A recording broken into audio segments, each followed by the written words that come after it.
Welcome to Travel Weekly TV, where we go behind the scenes speaking to the industry's heavyweights. And today I have a very special guest. I have Gregg from Philadelphia Visitors and Conventions Bureau. Welcome. Thank you very much. It's a pleasure to be here. Gregg, tell me a little bit more about why you're down under. So the relationship between the US and Australia and New Zealand is extraordinary, but I think the relationship between Philadelphia and Aussies and Kiwis is even better.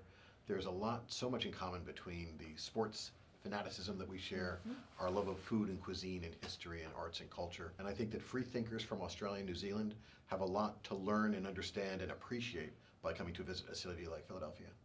And what's something that's quite unique about Philadelphia that you particularly love? I think people are surprised at the walkability. In fact, USA Today has named Philadelphia the most walkable city in America for the last 3 years running.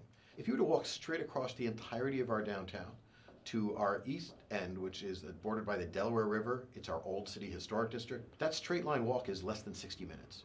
The beauty though is if you start weaving through the neighborhoods in between, that's when you build a 3 or 4 or 5 day itinerary, and you can begin with one of the most historic Chinatowns in America with the Friendship Gate that was a gift from the city of Tianjin.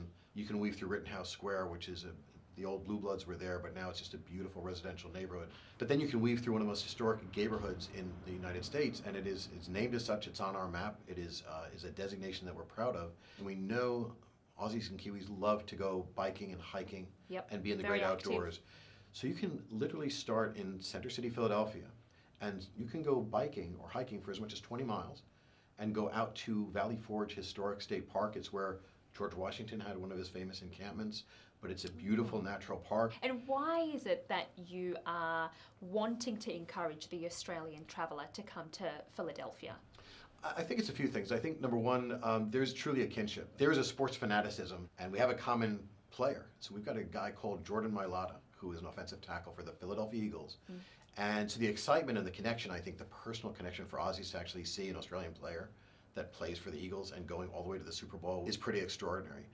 And the neat thing for tourists too, that if you do want to tie that sports experience in, because we have 5 different professional sports.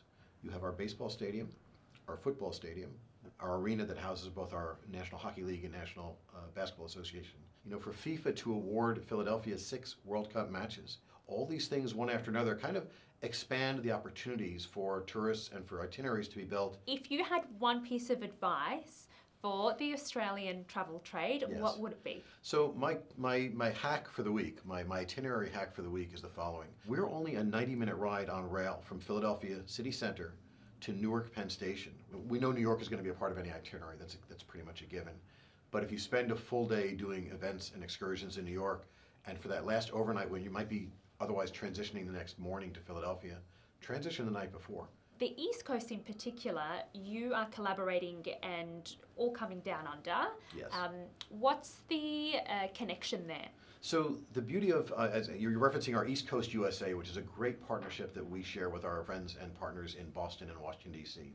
So the beauty of this connectivity between Boston, Philadelphia, and Washington, D.C., we can throw New York in there as well, is it's the backbone of the Amtrak rail system. They've got their regular trains, they have their Acela trains, which are more their speed trains. Every seat is actually a business class seat. I talk about Aussies because you love to spend 3 weeks in market, because they'll start in Washington, D.C. and do everything they want to do around that section. The train ride from Washington, D.C. to Philadelphia is just about 2.5 hours. And from Philadelphia, continue onward to New York and to Boston. You could literally take that same Amtrak train all the way down to Orlando, Florida, if you wanted to. And when you layer in all the other things that Aussies love to do, we've got amazing museums and culinary scenes, and by the end of this year, all 3 will be Michelin guide cities. All these things kind of underscore what the opportunities are for your Not just travelers. a Philly cheesesteak then, Not just the Philly cheesesteak. There's more, and then some. That's an asterisk on it. It's all about balance. It's all about balance. For the travel trade, if they want to find out more information, where should they go? Is there a website? So our primary website is discoverphl.com. We have itineraries built for foodie tours, for historical tours, for sports tours, for lifestyle tours. And there's a lot of resources that we can provide to the travel trade very easily. Fantastic. Gregg, thank you so much for joining me. Hope it's been a pleasure. And thank you for watching Travel Weekly TV.